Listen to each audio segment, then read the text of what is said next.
to Inside Personal Growth Podcast. Deep dive with us as we unlock the secrets to personal development, empowering you to thrive. Here, growth isn't just a goal, it's a journey. Tune in, transform, and take your life to the next level by listening to just one of our podcasts. Well, welcome back to Inside Personal Growth. This is Greg Voisen, the host of Inside Personal Growth. And joining me from Johnstown, Colorado, on the other side of the screen there, is Sydney Curtin. And you can actually learn more about Sydney by going to her website, Coach Curtin, CURTIN.com. That's the website that you'll want to go to. Sydney, welcome to the show today. How are you doing? I'm doing so well. Thanks so much for having me. It's good to see you again.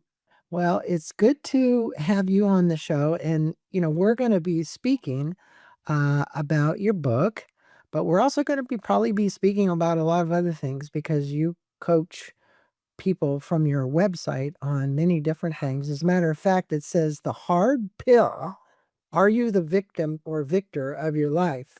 But Sydney is a life coach, but she also has a book that we're going to be speaking about today called Courageous Considerations. And this is kind of part of her personal journey and how she's collected much of her wisdom about life. But I'm going to let them know a little bit about you. She is a speaker, an author, a multi-business owner. We were just talking about that. A consultant, a life coach, and serial entrepreneur with over 10 years of professional experience and one hell of a resume. I could actually vouch for that based on what she's told me. Coach Curtin extends her knowledge to you in order for you to be able to change your life, overcome dark and haunting past. Coach Curtin found herself at the break in the road.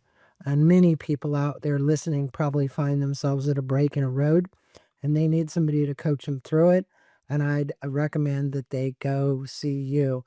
So, Sydney, how did you, after all this challenge that you had in your life and decide to write the book and then decide actually to become a coach when at the same time you're running multi-successful businesses as well? So it's not like you needed another thing on your plate. So what did your people that were around you or experience that you were like, hey, I think I have the skills and the abilities to help people move beyond breakthrough or Yeah, break down, I should sure. say.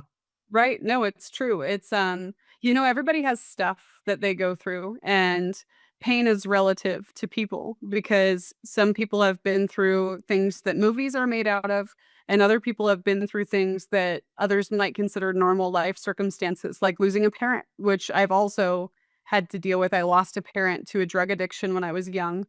And when I was young, nobody else had lost a parent. I was the minority at the time based on the stage of life that I was in. And I thought that that was a pivotal point for me to be somebody who could be a beacon of hope for others.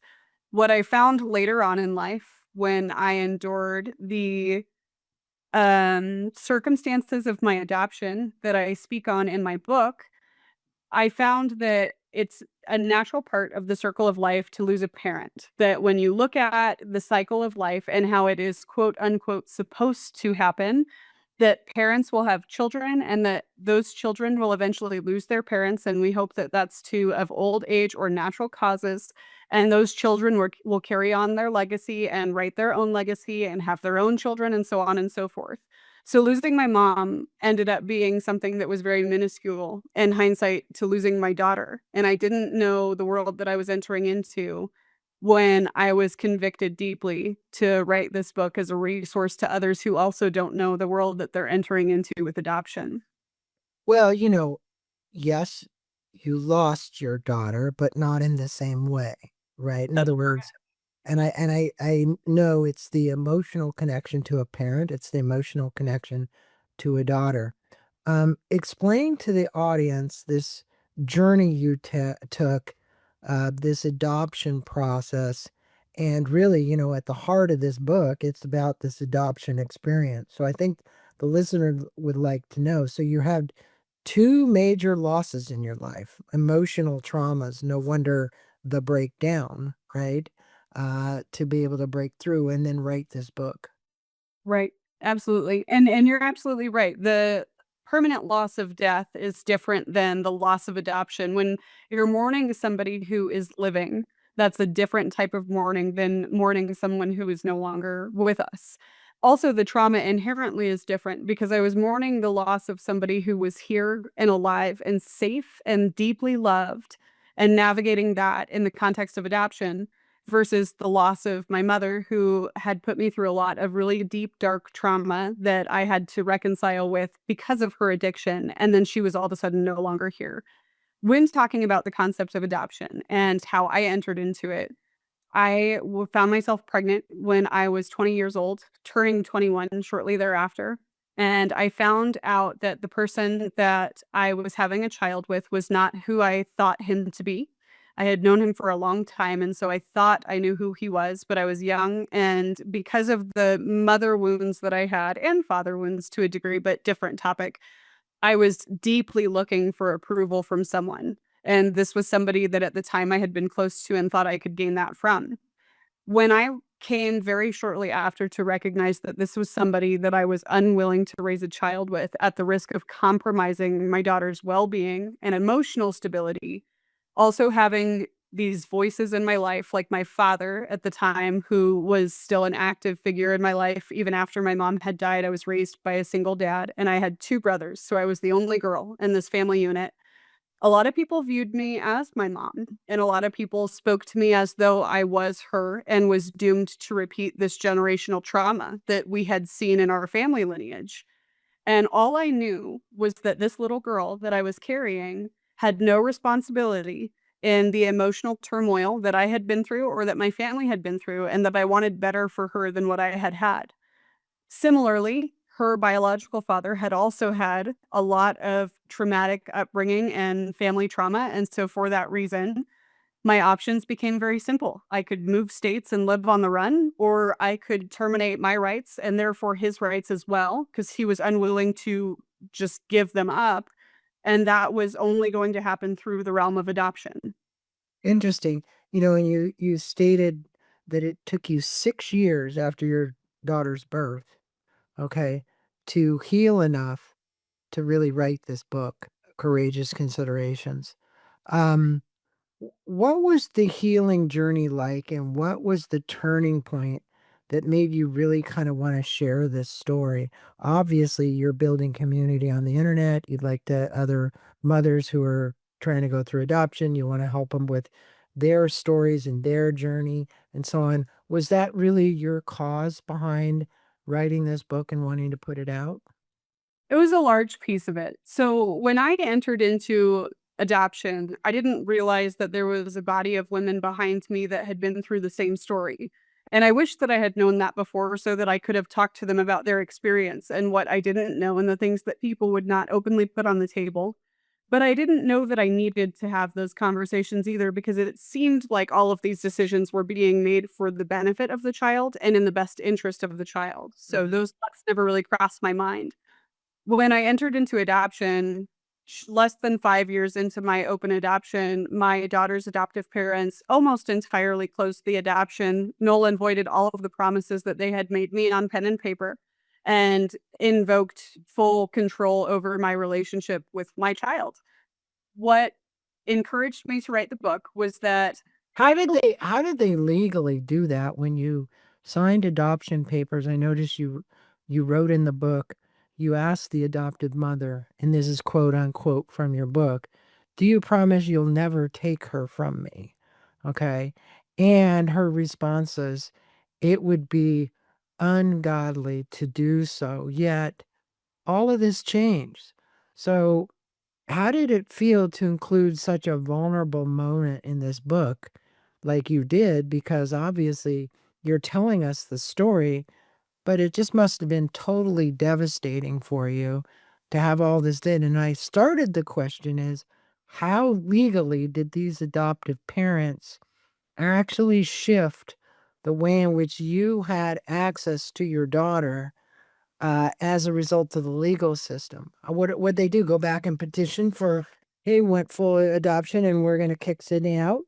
Right. So I will address the first part of your question first. So the answer to your question is that a lot of people are unaware that open adoption is not legally binding. And the reason for that is because even though in most states, contracts between two or more individuals is in fact legally binding, the quote unquote handshake agreement that we talk about amongst individuals, as long as you can provide documentation that supports that agreement, can be legally enforceable in the majority of states. Because this is an agreement that is done by an agency more often than not, it is not something that is enforced by the state. However, I also write in my book that state supersedes agency. And if I had known that at the time, I would not have allowed my daughter's adoptive parents to only put together a quote unquote good faith agreement with me. I would have made them go to an attorney and get a legally binding document through the state that would give this adoption. At the time, I was unaware that that was an option. But Mhm. state supersedes agency 10 out of 10 times. And what agencies will coach their prospective adoptive families and their prospective natural families to know entering into the agreement is that this is really just a good faith agreement. In other words, it says this is our hopes and aspirations for what this relationship will look like. However, all legal authority is being transferred over to the adoptive parents once this is finalized. Ergo, natural families or birth families, whatever the terminology your viewers use or our viewers use, that is what will happen at the end of the day. Even though we said a minimum of 6 in-person visits a year with pictures every month through a shared account, I didn't want to do this. I was forced to do this to protect my daughter and to make sure that generational trauma did not repeat itself. This was not my first choice. And so I told her adoptive parents going into it that I will not do this without these stipulations. But at the end of the day, as soon as the ink dried on that contract, everything that they promised was smoke and mirrors. And they had the legal authority through the state to uproot all of that and invoke full legal authority and decision making rights regarding my relationship with my daughter. So the interesting thing that you're letting listeners know is that open adoption isn't what it appears to be. So Nope. what you're saying in all the states in the United States, are the laws different? Um, There's 2 states, is my understanding. There might be 3, and I can't recall which ones they are off the top of my head, where open adoption is legally binding, but it's a very, very gray line because what happens is it starts to become okay, so it's legally binding in what context? In the sense that a lot of people that are less adaptable to adopt these laws, which I'm actively working with a nonprofit right now that's working to change laws regarding open adoption in our United States. But we found that a lot of senators and these legal representatives that we have, their fear is, well, why are they placing the child to begin with? And if they're placing the child, then why should they have legal authority? Which, in and of itself, inherently is a valid concern that should be discussed. But what we run into is situations like mine, which unfortunately are not few and far between, where my options became move states and live on the run. And what kind of life is that for a child to constantly be running from somebody who you feel fear legal threat of being her biological father at the time, or terminate my rights, therefore his parental rights, in order to protect her state of well-being. yeah, I get what you went through. I guess what we need to look to is looking at the future of all these adoptive parents. And you wrote that there's about 2 million hopeful adoptive families out there looking, right? That's And correct. for expectant mothers considering adoption, what's your advice about not settling and truly finding the right match? I mean, in your case, okay, you thought you had the right match, I guess. I don't know what um, protocol you went through to try and find this quote unquote right match that turned out to be a nightmare. But the reality is how would you guide and advise people today, knowing what you know and what you've been through, to actually make the right match? And if in an open adoption, make it as legally binding as possible. It's a loaded question. It's a really good one, and a very considerate one. So the first thing when somebody is considering adoption, and I talk about this in my book, broken into segments, as you know, I talk about first identifying why is it that you're looking into adoption as an option? And are those circumstances that are leading you to consider this permanent or temporary? If I had fast forwarded 6 months into my life post placement, after I had placed my daughter for adoption, I would have been making well over 6 figures a year and I would have owned a home. And if finances alone had reconciled a large majority of my concerns pertaining to be a parent at such a young age, I probably would not have considered adoption. So the purpose of segment 1 is to really reflect on self. What do I want from this? What are the circumstances leading me to consider this? And what are my goals pertaining to adoption? Closed adoption still exists, and closed adoption versus open adoption, very just, I guess, generically put for viewers who are unfamiliar with the concept, is closed adoption is what happened a lot when adoption was first a concept, where mother cannot parent baby or doesn't want baby or cannot, whatever those circumstances are, places baby with family that can do all of those things, and there's no contact in between. Right. Open adoption is Oh, where well, there's no contact until the adopted mother goes searching to try and find the family, which oftentimes we didn't find that. We found that it was adoptees. There was a big crisis during the or the Sydney. adoptee, the Right. daughter or son or Totally. boy or girl went back looking for it. Because you see all these stories that appear around people finding, their real mother or their real father, right? I get that. And I love the fact that you're spiritual and that you have faith.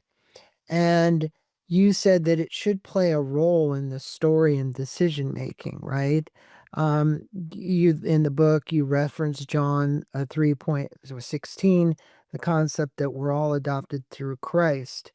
Um, how did your faith both guide and challenge you throughout this process? Because I'm not saying that everybody who watches my show is spiritual or religious, but I would say there's tons of people that are spiritual. And I know you've got to have faith to get through this. And it obviously played a big role for you to keep your sanity. Absolutely. And I do reference John 3:16 later in the book. The book that references adoption specifically is Ephesians chapter 1, specifically verses 4 through 5. And it says that we're all adopted through the blood of Christ and that we were predestined for adoption and our names were written in his book of life. And the reason that that was so profound for me was that as a believer and as somebody who was saved at a relatively early age, I didn't grow up religious. And that's a really important part of my story. A lot of people think that I went this route with adoption and that I have these pro life standpoints or positions in my life because I must have grown up religious. But that wasn't the case. With all of the history with my mom, that was not a real part of my identity until I got saved independently, which happened at first when I was 16. And when you get saved, Jesus starts coming and cleaning out your closets. And I wasn't ready to deal with all that trauma. And because of that, I took a hard 180 from faith, even though I had a real encounter with my creator. I wasn't ready to address head on all of the traumas that I had been through. And I tried to do it my way. And my way led to all of these consequences. And that's what I tell the people that I coach, especially the people that I coach from a faith perspective. All of my clients know that I have this faith perspective. I do not omit it from my coaching. As a matter of fact, if you want my opinion and you don't want Jesus involved, I'm probably not a good fit for you because I'm going to talk about my faith in retrospect. Now, it doesn't mean that you have to believe these things, but it means that my personal testimony and the experience that I have had that's led me to this knowledge that I have had in life, it comes from that position of faith.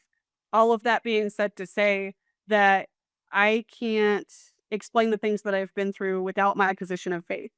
In the context of adoption, that really just simply put looked like knowing that my daughter didn't belong to me originally, that she was created by God and that God had entrusted me to make the best decisions for her life. And that in application for me looked like trusting that I didn't have the legal authority that I needed to in my present state to protect her from all of the trauma that I had been through. And so adoption was the route that we went. And I still to this day believe that scripture says he will restore beauty from ashes. I don't know what that looks like because she's still really young, but I still cling to that faith. So, a question, given this time frame now, how long has it been since your daughter was adopted? What is her name? She'll be 6 years old in July. And I actually named her. That was one of the stipulations that I put on paper was that if I'm going to carry this child for 9 months and everything that I'm doing in consideration is for her entire life, that I'm going to choose her name. And so her name is Emberlyn. So, And is Emberland now with this family? And I know you've been shut off with contact, but your curiosity has to be killing you. How do you or have you been able to find out how she's doing in any way, shape, or form? Whether you go snoop into Facebook and try and find the family's pictures or whatever you might do, how are you kind of keeping track, or are you? yes and no. So, my position has always been that I understood the sacrifice that I was making for her well-being, and that at the end of the day, that if this was to protect her, that it meant protecting her from all of the things that I couldn't control. And in application, God has showed me that I can control none of this. And so I have done my best to lean on my faith and know that she is loved and that she's protected.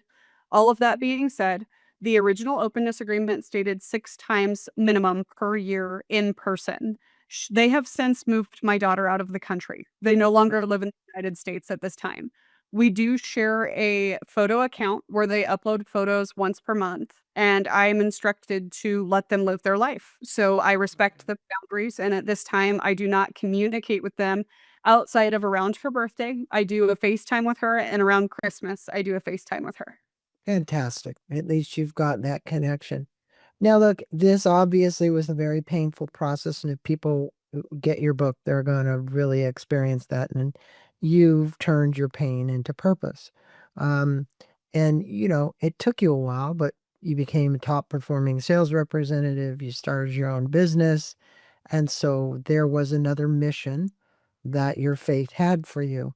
How did becoming a mother through this adoption fuel your ambition and really drive your success? Because you turned what could have been a crisis into an opportunity. You are a very driven person. I think people can see that by the way you talk and your drive and your articulation. That's not very difficult for someone listening to this podcast to understand. But when did that turning point for you occur and snap, the switch went on and it said, okay, I got to do something else with this energy that I have? Some people, when they've been through something that breaks them to rock bottom, turn to vices such as alcohol or drugs, which I can only speak to because I had my mother do that in my life, and it took an extreme detriment in my family's life. When looking back at everything that I had been through, my choices really seemed very simple, even though the application of them was much more complex. But I had a choice to allow the things that I had been through to break me and to be exactly what everyone my whole life had said I would be, and that was my mother. Somebody who struggled with addiction because of the pain and because of all of the events that life had thrown at me, or I could turn it into something.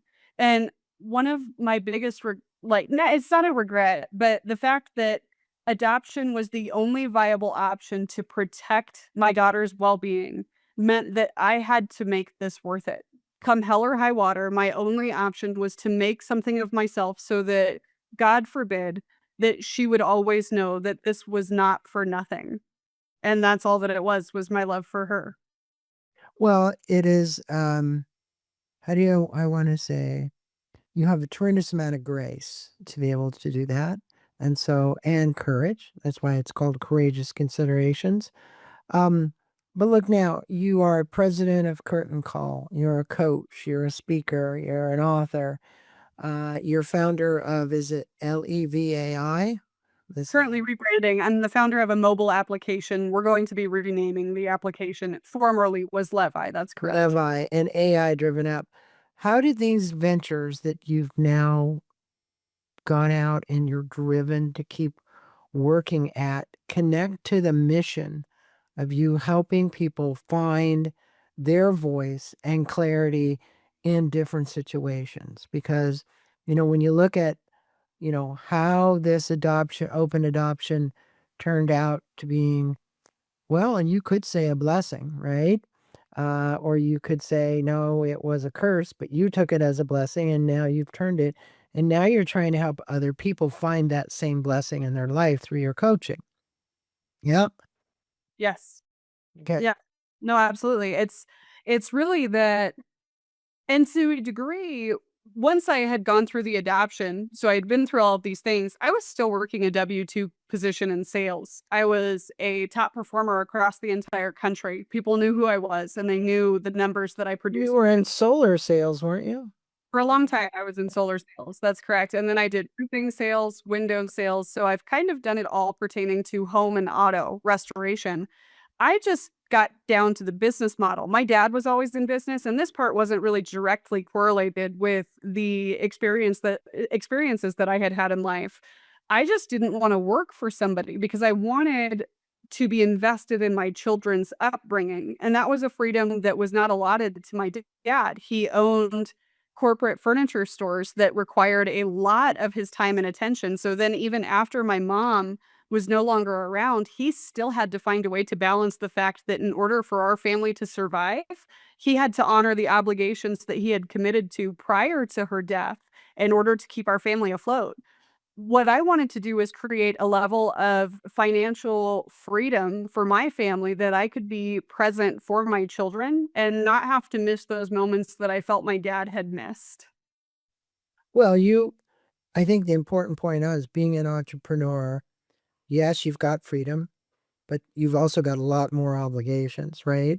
And so you have to be able to manage your time better to find that free time with children and with your family. And kudos for you for being able to do it. And I know it's a big juggling act. It's a big juggling act for anybody to stay, hey, in balance, quote unquote. Um, so, look, you talk about for women that are currently in a position you were like 6 years ago, pregnant and considering adoption. What's the one thing you most want them to know? Like, hey, there's probably lots of women out there that listen to the podcast or listen to other podcasts or are directed to this podcast because of your topic. What do you want them to know? And we covered some of this, the open adoption. I mean, really looking at your rights in your state. Um, but there's got to be a bigger why behind this. What's the why? It's trust but verify. That's the in a nutshell, trust but verify. Because all of the voices that led me to adoption, while they had my best interest in mind, at the end of the day, they didn't know me and they didn't know what I was capable of. I was capable of keeping my child and I was capable of being a good mother. And nobody was affirming that in my life. All I had was the legal scarcity that existed in paternity tests and custody battles prior to birth. So, in all things, not just that, it's when people are considering adoption, you're looking at your financial situation, your interpersonal relationships, your upbringing, all of the socioeconomical factors, whatever it is that's driving you to consider adoption. Trust the people's intentions, but verify whether those are actually facts because feelings are not always factual. That's why when we meet these adoptive families, knowing that there are 2 million almost prospective adoptive couples hoping to adopt a child, that means that for every one child that is placed, there are approximately 40 families waiting to get matched with the child. So when you meet somebody that throws you off in any regard, whether it's based on your alignment of open adoption or your goals for open adoption, you can go on to the next family. You are not obligated to make it work. That was the detriment in my relationship was all of the red flags I justified because like I say in my book, who was I to question these people if they had been vetted by an agency or if they had been background checked and home studied and had degrees and jobs and careers. I wasn't at that stage in my life yet, so who was I to question them? But the answer to that question is I was the mother of my child, and I was making these decisions for the well-being of her life. So I had all of the authority that I needed to ask these questions, and I didn't have the confidence or courage to make these courageous considerations. Courageous considerations they were, and so I have a question. The father of your daughter, um, is he totally absent from anything with relation to his daughter? No. The one of the ways that I was able to get him to cooperate with the terms and conditions of the open adoption was to involve him in the family that I had chosen. So was I had chosen a family, I had him meet with them, and my understanding, although I do not have a relationship with him now, is that he has a child of his own and he's married and that he gets to see her as frequently as I do. And for that reason, I'm grateful that Emberlyn, my daughter, gets to make these decisions about the character of all of the people in her life at her own discretion and own discernment, as is appropriate to do so with her age and level of maturity in life. Very good. I mean, that's cool. Now you have married and right? And Yeah. you have another child, is that correct? I have two kiddos. I have a 2-year-old Two. and a 4-year-old. Okay. And I figured you did. And so now, how do you deal with your kids, the 4-year-old, maybe not the 2-year-old, or Sure. at least the 4-year-old, in speaking with, is it a boy? My 4-year-old's a girl A as well. girl. Speaking with her about her sister who is living in another country. And Right. have you crossed that yet? And do you believe that it's important for adopting or adoptive mothers, meaning like yourself, to actually cross that line with their children? I do think that it's important. Unfortunately, these are some of the things that as natural parents and maybe even adoptive parents, we don't really consider the consequences of all of the people involved. Because adoption's not transactional. It really is the marriage of two families when you're talking about either a semi or open adoption. We're blending our families together. And yes, that decision making authority looks different. But ultimately, if we have this relationship that we agree is going to go on for the future, it's ultimately going to affect our children as a result. So even my daughter that I placed for adoption, her adoptive parents have 4 biological children of their own. So she's one of 5, and she's the only one that's adopted in their family. When I went on to have children, my daughter, my oldest daughter that I raise, who is now 4, going to be 5 this year, I was always open with her about her sister because they were so close in age. So my daughter is going to be 6 in July. The daughter that I raised in my home is going to be 5 in October. So they're really not that far Or apart. not? No. Or they were in state and while we were still maintaining the promises that we had originally agreed to, all of our in-person visitation was done with both of the children. So I would bring my daughter with me. They would bring her, of course. So it was really like a play date. And neither of them, of course, understood what their relationship to one another was. They understood that this is somebody that I see every other month and somebody that I get to play with and that's close with me in age. That was the hardest part about the deterioration between myself and my daughter's adoptive family was the consequence emotionally on the daughter that I raise. Because I cannot control what they do with my daughter that they raise. I gave them legal authority to make those decisions, trusting that they would make those decisions in her best interest. What I do have authority over is my daughter that I raise. And the consequences of that were she cries to this day. She doesn't understand, well, where's my sister? I know I have one. I know I used to see her and that I used to play with her. Why can't I talk to her? But she's got a little brother. She does have a soul brother, and she loves her brother dearly. She loves her brother. There's something to be said for the natural birth order of children, though. If you know what I mean. I don't know if you have siblings, Greg, but like I have 2 younger brothers. I've always been the oldest, and I've always functioned independently as the oldest for that reason. My middle brother, however, when you pull him out of the age gap between me and my brother and put him on his own, he calls us all the time and he misses us. And it's like he's not used to being alone as the middle child. I see that similar complex in my 4-year-old where she knows, whether it's biological, whether it's spiritual, that she's not supposed to be leading the pack here. And I have an older daughter. She has an older sister. People don't understand the emotional consequence that open adoption can put on the table when you do not approach these conversations with grace and openness and transparency with one another. We really are marrying these 2 families. So I had to navigate that with occupational therapy with my 4-year-old, and we're still going through it to a degree. Well, I think, Sydney, your story, while you had the courage to tell it, um, it's going on thousands of times all around the world, everywhere, right? And so, as the airwaves fill with your voice telling your story, I'm sure there's going to be a lot of people nodding, going, "Yep, yep, I went through that, a very similar thing." And I think the important thing is that they find the faith in themselves, like you have, to work through it without it being a regret, because they don't need to carry a regret or a pain around the rest of their life. They need to let it go. Easier said than done. I haven't done it, but you have. And you're a person who's just told a story that you've been able to do this successfully. So now I want to go back, and on our closing question here, if you could go back and speak to yourself in the hospital room 6 years ago, what would you tell Sydney? And what do you hope that your daughter will understand about your journey when she's old enough to read your book? Yeah. Which, at 6 years old, she probably could read it now, but she might not understand it. But Or she's, getting pretty good at piano, but these might be emotionally complex for her understanding at 6, that's for sure. To myself, I would say that you are nothing less than your identity in Christ, and everything else that people say that you are is just an opinion. It's not a fact.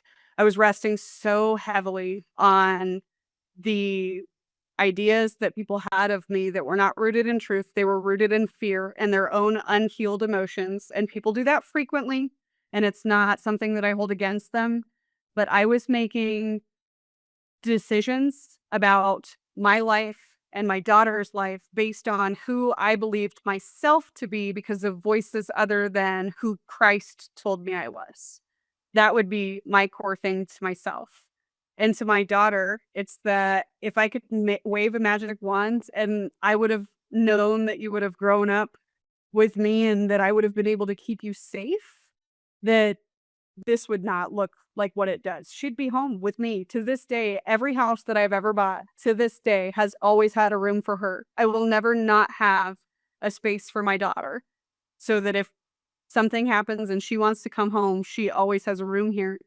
But she's loved. And even though the situations of her upbringing were not ideal or fairy book like, everybody has a story, and I want her to find what God has intended for her life with her role in the story because I found mine and it's changing legislative. I do not want this to happen to anybody else. It happened to me and my daughter. And if I can't protect my daughter, then the least that I can do is bring it to people's attention so that it does not continue to repeat itself.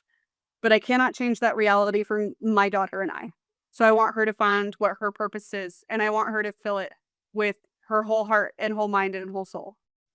well, there were two things you stated there. One is you would like to still be an advocate for um, young women who are putting their children up for adoption and make sure that the legal system changes for open adoption, which would mean, hey, you run for office and become somebody in Colorado that can do that, or you become an attorney, which you easily could with your knowledge and expertise of this with focus in that area so that you literally could work the system. Because these systems that we have developed are almost like I call them uh, big aircraft carriers going down the road, and to try and turn them around requires somebody with a lot of tenacity and a lot of know-how. And I wish you your best on that. I think that if there's anybody to do it, it could be you, at least in the state of Colorado. Maybe reset some kind of precedent for that. But I want to thank you for coming on Inside Personal Growth and sharing your story. And again, for all of the listeners, if you want to learn more, go to CurtinCurtin.com. There you can learn more about the blog, her portfolio. You can sign up for a coaching session. She even has, if you're in the life coaching arena or sales mastery, she's got that as well. So take a look at it and look at the blog entries as well. There's a little blog there, a little contact me in the corner, so you can reach out to Sydney and do that as well. Sydney, thank you for being on. Blessings to you. Thank you for telling your story and being a guest and enlightening people about the open adoption process. Thanks so much for your questions. It helps us spread the word in this industry that's such a small population that it affects, and I greatly appreciate your time. Small population, but a big impact. So, Amen. Yes, yeah, absolutely. thank you.